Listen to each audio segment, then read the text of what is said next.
event 3 and 4, they are together. We're going to do advanced and intermediate together. The only thing that changes is the weights for the deadlifts in this workout. So the way that this workout works is you'll get a score for event 3 and you'll get a score for event 2. So you get 2 1-minute windows to find your max clean and jerk. You can have as many attempts as you want. You can pick up your bar before the minute ticks over and finish your rep, and it's still counted as a rep. So if there's 2 seconds to go on the clock and you pick up your bar to do your clean and you finish your successful clean and jerk, but you're over the time, your rep still counts. Okay? The tiebreaker is the highest amount of successful shoulder to overheads completed after the clean and jerk. So what that means is if you do your clean and jerk and you've finished your rep and you want to get a higher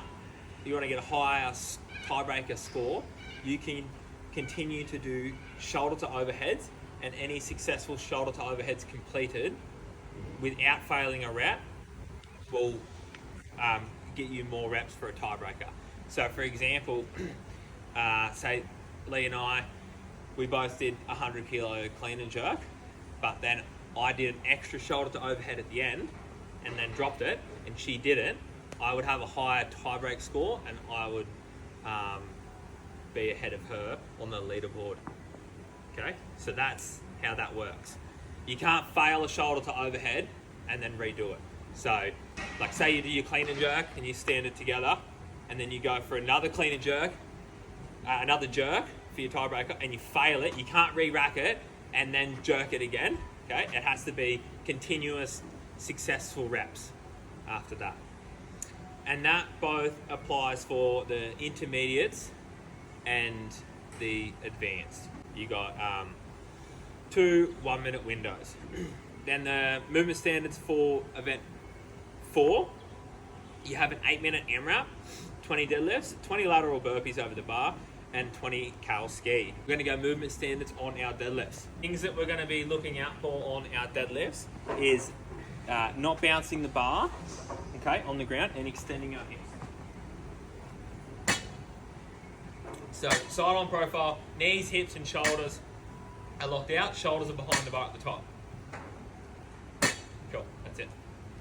And for the max clean and jerk, you can do power clean or squat clean from the floor in one movement. That's our power clean. You can squat clean. They're your 2 options. Then we've got our jerk. So you can do any form of shoulder to overhead as long as you're locked out at the top and you show control. So hold it overhead. So from that side profile, knees, hips, shoulders, elbows all locked out.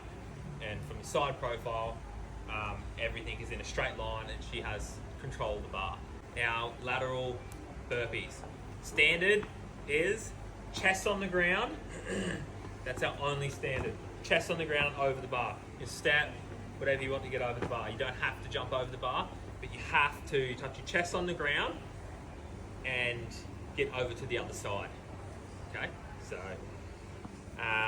what else we got? And then we got our 20 cal ski. You're not permitted to touch anything on the screen. The judges will set it up for you and restart it for you every round. And you can adjust your dampness setting, and then that's it. All right, so we got events 3 and 4 for the teams. So we're going to go over the advanced teams first. So advanced and intermediate are the same, except the weights are different. So for this workout, we have a minute of max reps, a minute rest, a minute of max reps, a minute rest, a minute of max reps, and then we have a 2-minute rest, and then we start event 4. So for the max reps, we're either clean and jerking or snatching. Clean and jerking for the women, and the men are snatching the same weight on the bar, and the bars will be loaded on a 20 kilo bar. All right, you have to change your own weights for the event, and it's up to you to work out to have the right weights on your bar for the increments. You can ask your judge, but your judge is only there to count your reps and check your movement standards. They're not going to change the weights for you, so that's on you. And you have to have the collars on the bar. If you don't have your collars on the bar, your reps won't be counted that you do. So for the advanced teams, the weights go 50, 60, 70. Guys, snatching, girls, clean and jerking. So we'll just do movement standards for both of those. So power snatch or squat snatches are permitted in one motion from the ground all the way up overhead, and then we're locking out at the top. Okay, so that is our snatch. Clean and jerk, clean it from the floor to the shoulders, and then you're going to jerk overhead. You can do power clean, squat clean, split jerks, as long as you're getting the bar from the ground to your shoulders, and then shoulders locked out overhead. Okay, these reps need to be completed inside that minute. Okay, so inside the minute, you have to be locked out.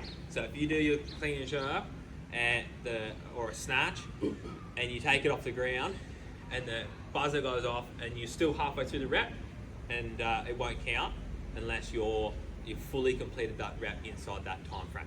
Okay. For the max lift for the individuals, that's different.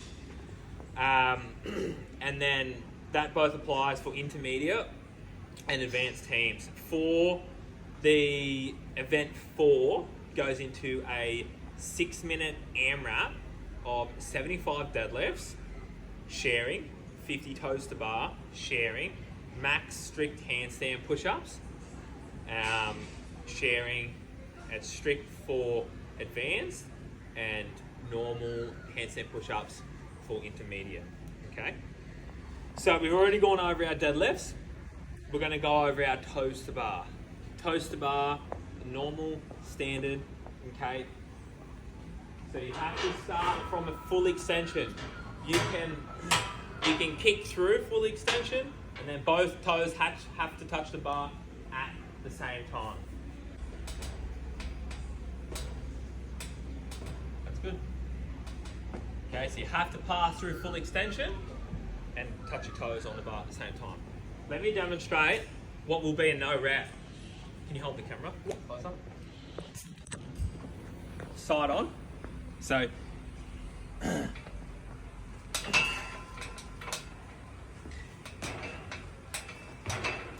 you can see how I'm not passing through full extension. So you'll need to meet full extension and then touch your toes on the bar. Otherwise it'll be no rep. For our handstand push-ups, everyone gets a mat. Okay? And the standard on the rep is to be locked out and fully extended at the top. Okay? Touch your head, lock out and fully extended at the top. So if you're locked out like this, it'll be no rep. You need to be fully stacked over the top. The standard on the mat is you have to have your entire hand and your fingers inside the edge. That's it. Okay? So here. Okay? So that would be a no rep. If your fingers are over, it'll be no rep. They have to be inside on that mat. Ew. See how fingers nearly just over that line? Yep, good. So strict for the advanced, and then you can do kipping for intermediate.